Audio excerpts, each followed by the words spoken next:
I'm Rick from Cartage Classic Cars. On this video, we're installing new parts on the 69 Firebird. If you saw in the last couple videos, we went out, we got the car out of the woods, we basically took everything off the Firebird, we mounted it to a frame jig, we stripped out all the rusted metal, which was a lot of metal, and then we sandblasted and put the car, what's left of it, in epoxy primer. On this video, we're pretty much going to try to assemble all these parts. This is going to be the base of the Firebird. So we got the main floor pan, this is going to be an AMD, we got the rear cross frame rail, cross rail, we have a trunk floor, we have two frame rails, and we have the firewall. You could see with the firewall delete. You can see the panels already prepped. What I did with these panels, I basically stripped them down. There's different ways of stripping them down. You could sit there and try to use a stripping drum. We used a surface prep disc with an 80 grit on it. We used a belt sander at times, and we're basically trying to get in all the areas that we're gonna weld. This car was also pre-assembled beforehand, so I kind of marked off in paint marker where I know I'm going to have to strip everything to bare metal. I'm just stripping down the areas that we need to weld through. Now I'm also going through, and you can see I'm drilling some holes. For instance, in the frame rail in this floor pan, if you're at home and you don't have a spot welder of some sort, you're going to have to drill rosette welds everywhere where you're going to put panels together. I know my spot welder, and I'll show you in this video, is going to be able to crimp and spot weld these areas. So we just need to get them to bare metal. We primed the inside, that's going to sandwich the two layers together, and I left the bare metal on the outside. That's going to give us a good contact with the spot welder and be able to give us good penetration. So like I said, just be aware this is a general process on how I go about building cars. The way you do it might be completely different, but the idea behind this video, I'm going to show you our process, how we do it, and then you just reevaluate and how you go about you're building your first gen Camaro or Firebird. So let's get to it. You can see we did jig up a lot of this car, and I'm going to try to speed up the video a little bit. I'm going to talk through some key important points, but I'm going to try not waste everyone's time, and we'll just try to start throwing parts on this car. So stay tuned and let's get to it. So now that we got all our panels and our bare metal and ready to weld up, before we go ahead and do that, we need to adhere the weld-through primer. To do that, we're going to have to put a tooth on this panel. Anywhere we're going to put weld-through primer, I'm using a 120 on a DA, and I'm just going over it real lightly. You could see on the right side looking at this trunk floor where I kind of went a little bit more. I stripped down more than I needed. I wasn't paying attention to my marks. That happens sometimes, no big deal. We're going to just stick some weld-through primer on there. Then later down the road, when we epoxy the bottom of this car, that will all get cleared up. So not a huge deal right now. We can't leave it in bare metal because we don't want it to surface rust, especially in North Carolina in the humidity.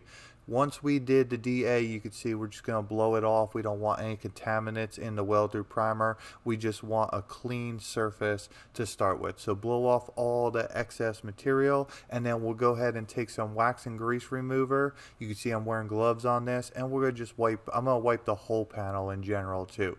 I like starting with clean, fresh panels. It just makes the whole job a little bit nicer, even if you are grinding on the car and everything else. So just some wax and grease remover, let it sit for a little bit and dry. Then we'll go and apply some weld-through primer.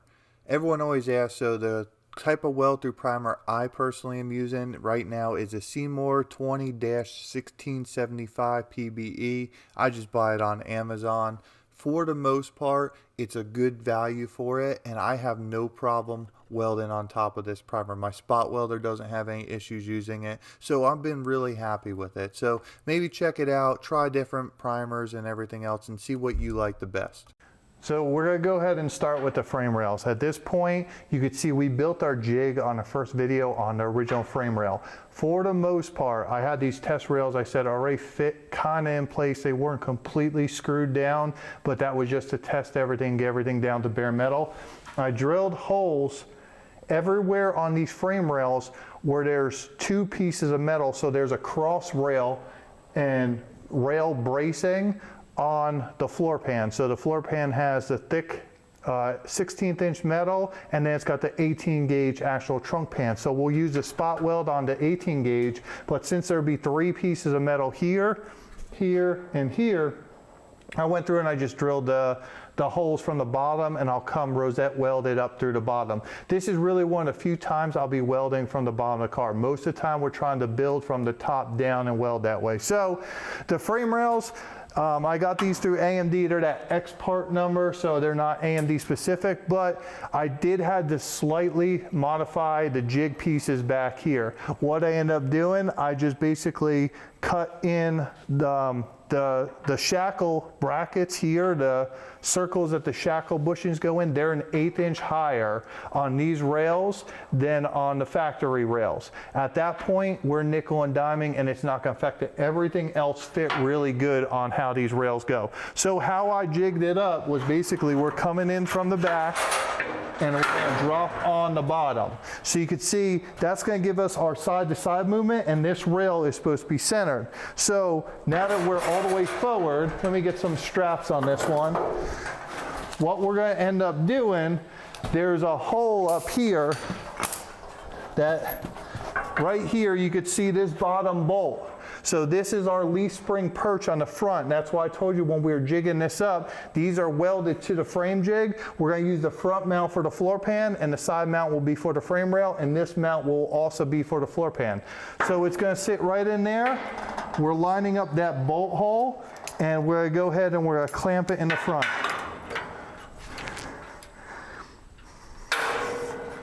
Now, this is just temporary. We're actually going to tack this to the frame jig.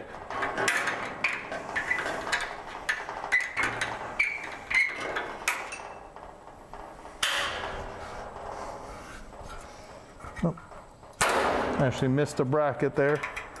And what I did, I put these front brackets here, and what we're trying to make sure, we sit flush, which we are, against that frame bracket. Now, what I want to make sure, and this is why I like using a frame jig, is we're kind of good there, but I'm going to just put a strap over it just to make sure it doesn't move.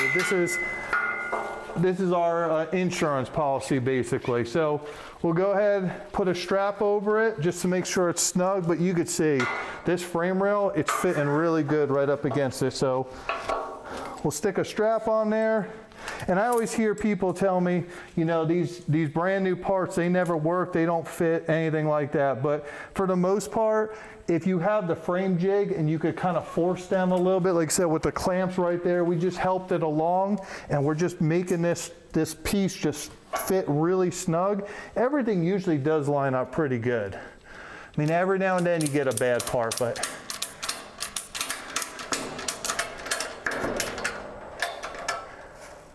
so you can see, I mean, that rail's tight in there. And like I said, we're sandwiched in the back. There's no side-to-side movement. This is where that rail's gonna go. So now that the front's good, let me just check everything.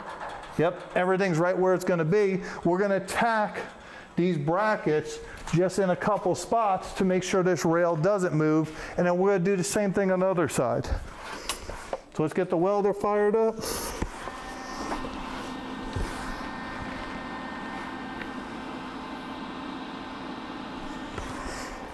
All right.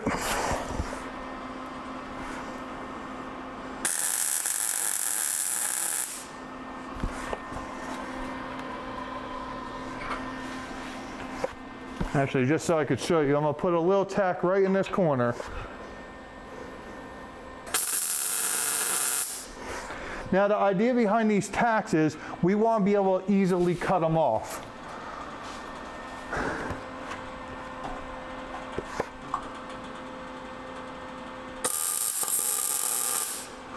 Now, we're not going to cut these tacks off until everything's pretty much done, and I'll go through and take these bars off.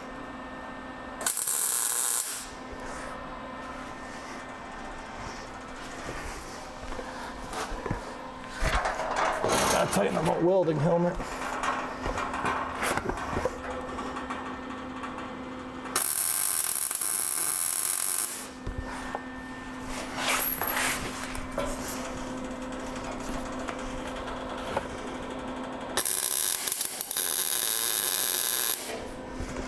All right, so now should be able to pop these all off.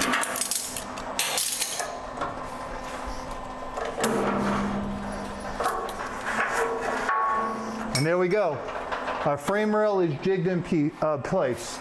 So my wife will keep filming. We'll do this rail real quick, and then we'll go ahead and we'll just keep assembling stuff in time lapse, and I'll kind of voice over and show you what we're doing and explain to you the best I can.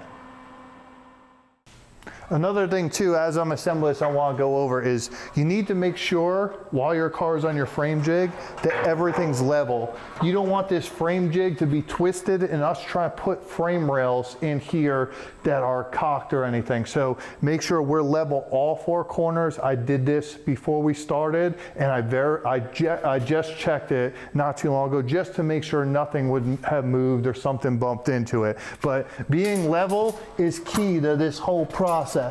So again, we're lined up the other holes, and we're going to do the same process on this one as the other frame rail. Another thing I want to address with these frame rails and these jig pieces in the back, coming up and just holding the frame rail, how we welded them in position. You don't have to cut them off when the car is all done. If for some reason you need to move the frame rail to adjust on a trunk pan or go into the floor, I mean, cut them off and adjust accordingly. Make sure you do both sides so the car's even.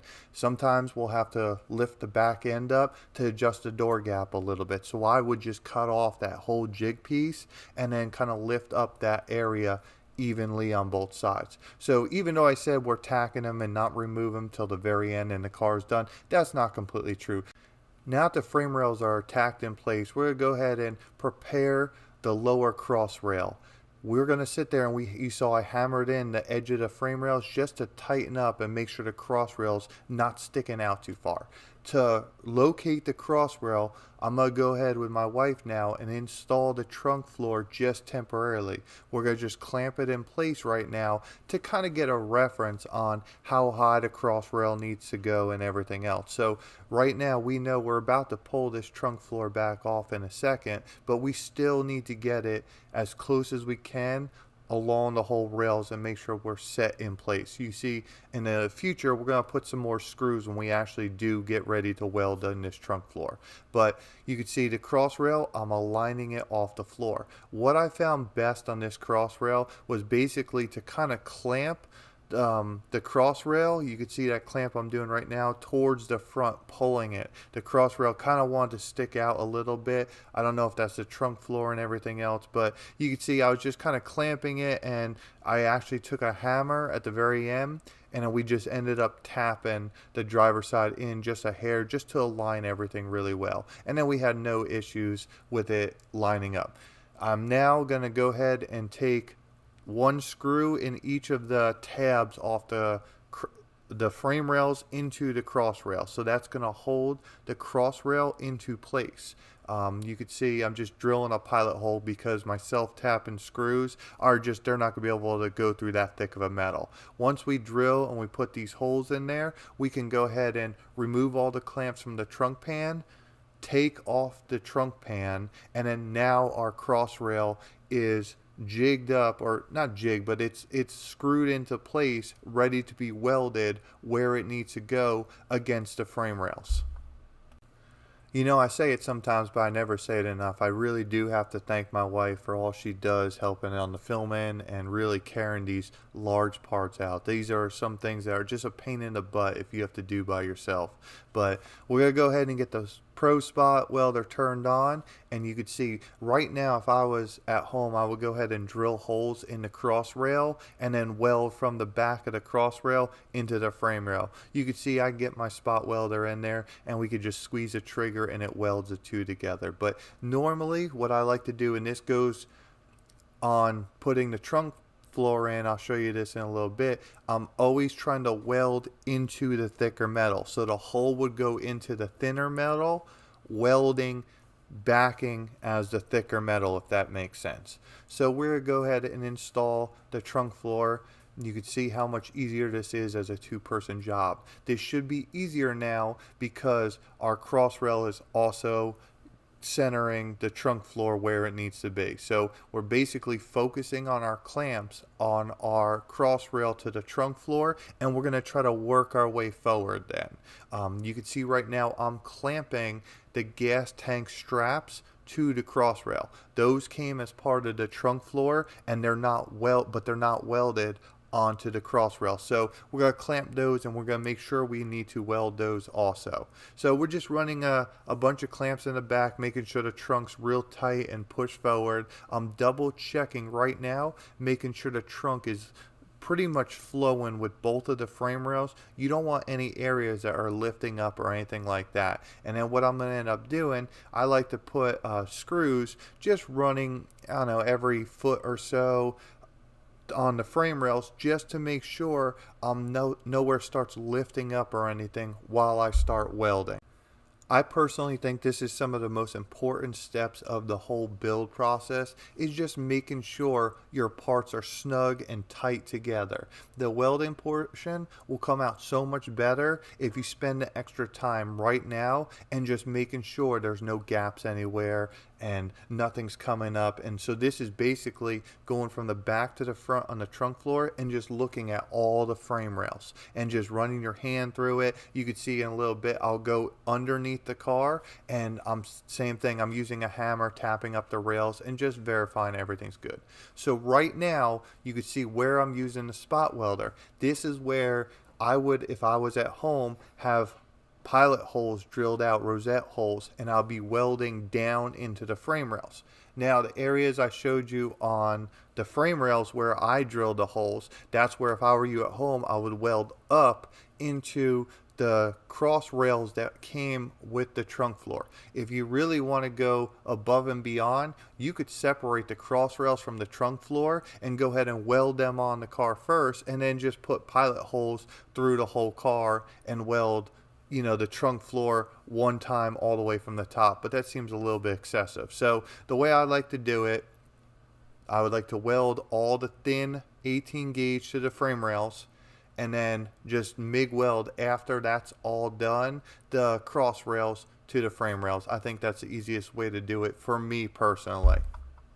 Really, you just got to come up with a plan on your build and how to go about tackling that project. For instance, I normally would not be welding in this trunk floor at this point in time, but my wife's been out all day, so I needed her to help me lift the whole floor pan in. So instead, what I decided to do was just verify 100% the trunk was straight in every aspect by measuring off the frame rails, front to rear, side to side. I dropped a couple plumb bobs on the frame jig to make sure everything's squared up, and just took as many measurements as I can and figured everything on this trunk floor is straight. You just got to make sure everything's straight, because you don't want a trunk floor, especially being the base of your car, crooked. Now that's going to leave the quarter panels, the tail panel, everything else coming off the floor of this car. If it's not straight, you're just going to fight that the whole rest of the build.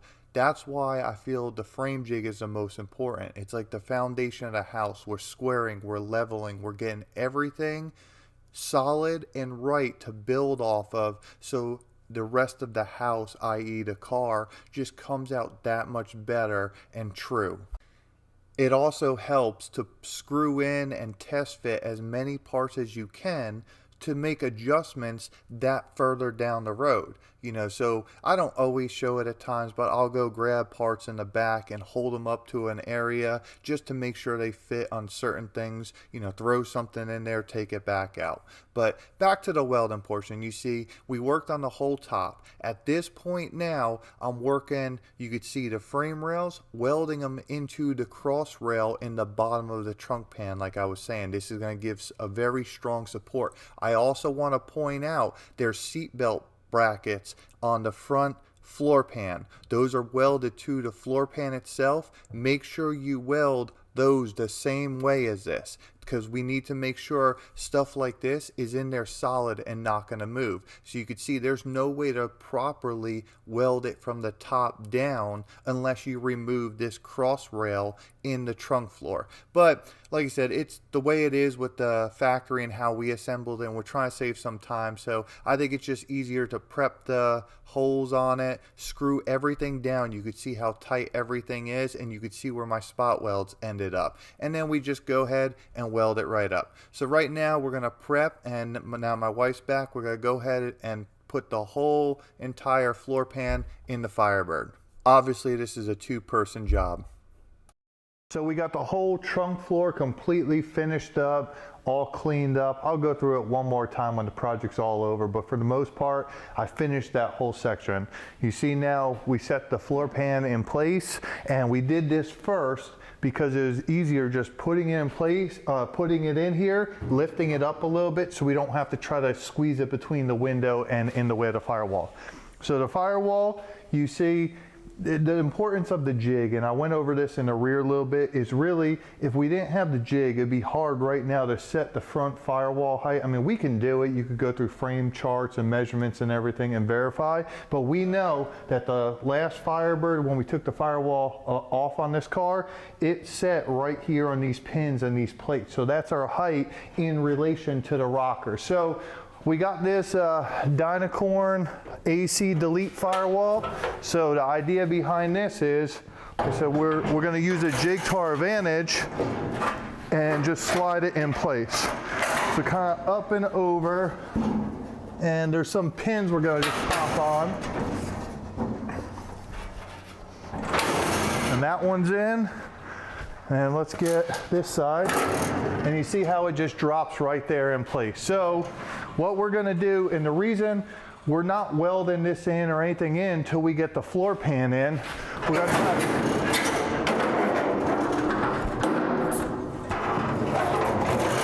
gonna try to pull this bar out, and if you come in here, we're gonna try to set the floor in place. And really, we got a little bit of fine tuning, but you see we're looking pretty good right here on this floor pan.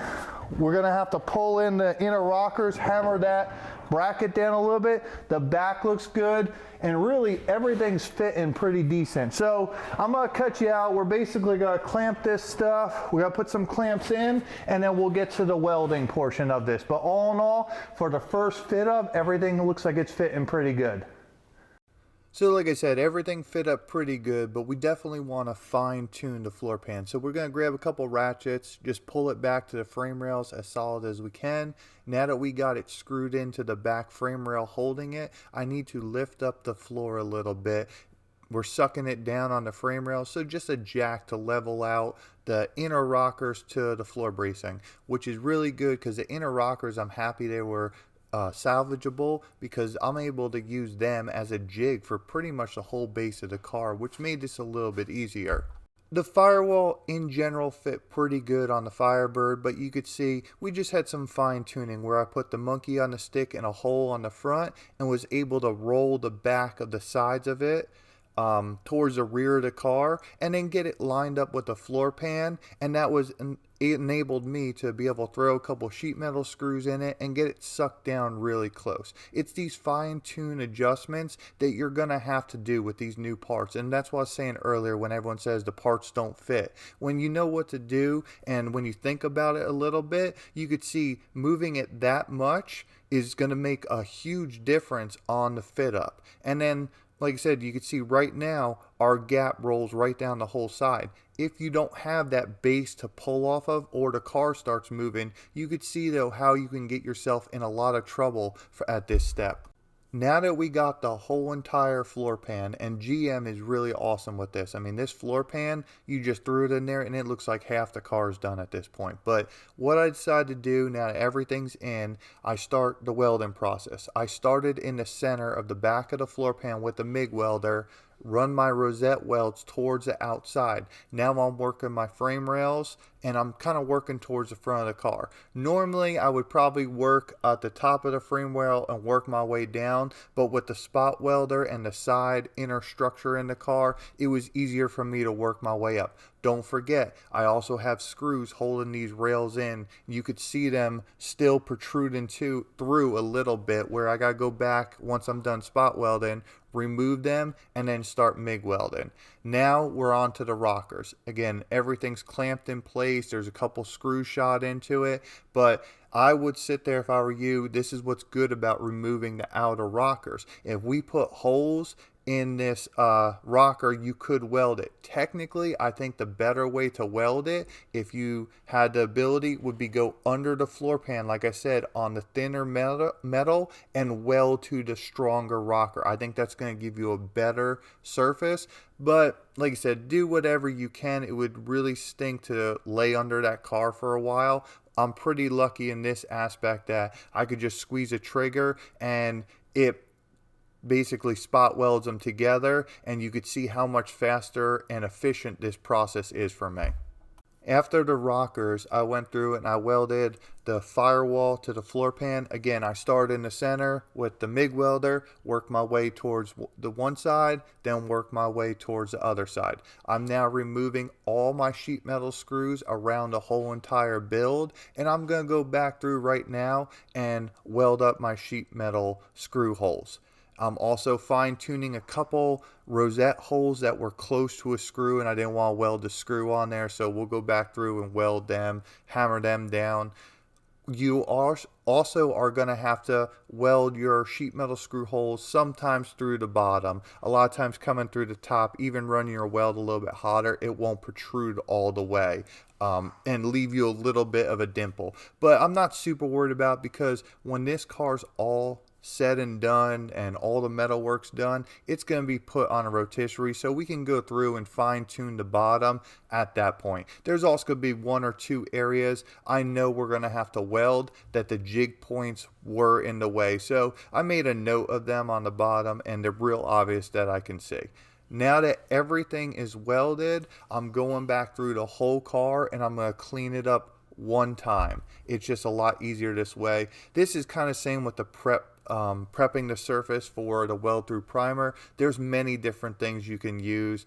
For me, the belt sander's pretty easy on a lot of these rosette welds, so I just throw that down there. It doesn't scuff up anything. I'm not worried about damaging. You can use a grinding stone. That works good too. I do that sometimes. This is easier on, me just being in front of it, worrying. I don't have to worry about it as much. I can relax and just do a nice smooth grind on the weld. This doesn't have to be perfect. We're going to go through with high build primers. We're going to go through with 2K and epoxy. Just get it really smooth. And I'm also going to run over with a DA to really just kind of clean it up a little bit. A lot of times too, you can go over it with like a red Scotch-Brite on a surface prep disc. There's so many different ways to do this. Find a process that works for best, a tool that you like and you feel comfortable use, and just execute the process that way.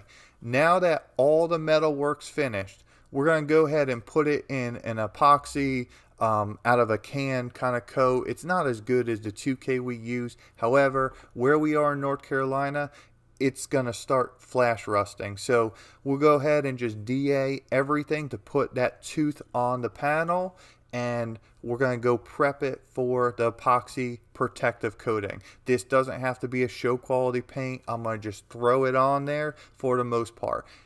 Well, I'm going to use the wax and grease remover after I blew off all the car and got it as clean as possible. You're going to get dust in this paint. It doesn't matter. We're in the metal phase. We're going to go through and we're going to re-clean this up and scuff it down the road. You still want to try to get it as best you can, and you want to make sure it adheres to the bare metal really good. So the wax and grease remover is just that fail safe at that point. So here's the epoxy coat we're laying down. You really can use anything that adheres really well to bare metal. I like using out of a can because it's basically more convenient. I right now could DA this whole panel and epoxy coat it, and that would work really well. It'd actually be a lot better. But at that point, it just takes so much time. For me, it's not as productive. So we're going to just shoot this in a can. We're going to call this as our wasted spray paint, and then come back through with an epoxy down the road when the car's basically all said and done. Here's a couple pictures of the final floor pan all completed. You could see underneath all the frame rails, we got all the bare metal covered up with the epoxy paint. You could see where the trunk floor meets the floor pan, and looking at the top down, we just run over the seams that were bare metal and where the stickers were and everything else, just to protect it from flash rusting. All in all, I think this project come out really good for what we ended up doing. Wrapping up the 69 Firebird trunk pan, floor pan, frame rail, cross rail, firewall install. We did install a lot of parts. The car looks a lot different now than at the start of the video, and it's starting to come together. Saying that, we still have a lot more to do. You can see there really is nothing else on this car. We still have wheel houses to put in, obviously the whole entire outer structure. But I feel like we got a really good solid base to work off of. And on the next video, I still have some more things to fix up you see on this inner structure. We're gonna just take that a little as I go along. I'm gonna, start welding on this area when I'm getting ready to do it. This one will be before the next video, because on the next video on this Firebird, the plan is to get the outer rockers on the car welded in place. We're gonna like I said, fix up this inner structure area, and we're gonna basically work on the front of the car. Up here, we're gonna have to do the cowl panel. We're gonna have to get these side extensions on the car, and actually, we're gonna probably test fit some of the front end parts. I'm gonna show you how I'm gonna go about, because we need to adjust the cowl height here, and that's very important, and we're gonna need the front fenders on the car and everything to do that. So stay tuned, we got a lot more to do. I think, like I said, we got a really good solid base on this car. I'm really happy the way it is. We could at this point go ahead and cut some of the jig points off this car, but really they're not hurting anything. Also, on another good note, now that the floor's done, I shouldn't have to be on the ground welding a lot more. Now, working on this car, I'm gonna be at a more comfortable area for me and how the car's set up. So I hope you enjoyed this video. I hope it really helps you. If you're building a first gen 67 to 69 Camaro or Firebird, I know some of the 67, the frame rails are a little different in the back on the 67 and 68. However, for the most part, the rest of it's about the same. It should give you a good idea what you have to do, what direction you have to go, and some ideas on why the frame jig's important and why we use them. So thank you for watching this whole video. Thank you for commenting on my videos and giving me feedback. It really helps me on, what you like, what you don't like. Also, if you have a better way, I know there's been some people that have commented on there and actually gave me better tips and tricks that really do help me. I'm in the learning process too. Every day we're all learning. So if you have any good ideas, feel free to jot them down, and maybe I'll change my process. I'm always reinventing my process. That's the bad thing about putting some of this stuff on the internet and YouTube, is I go back a year or so now and watch it and be like, man, what was I thinking? Because I've changed and evolved from something I've learned. But please, subscribe to our channel, like our videos, share them with your friends and everything else, and we'll keep building on this car. We got other projects in the garage, and we'll keep doing other stuff. Right now, it's not going to be just GM stuff. Obviously, we have a lot of Mopar stuff. I'm going to try to get more Ford stuff on the channel. We got some Fords around and some things to do on them. So stay tuned, and we'll come back at the next video. On this one, I told you what we're going to be. We might have another video out before that on something else. So thanks again. I'm Rick from Carthage Classic Cars.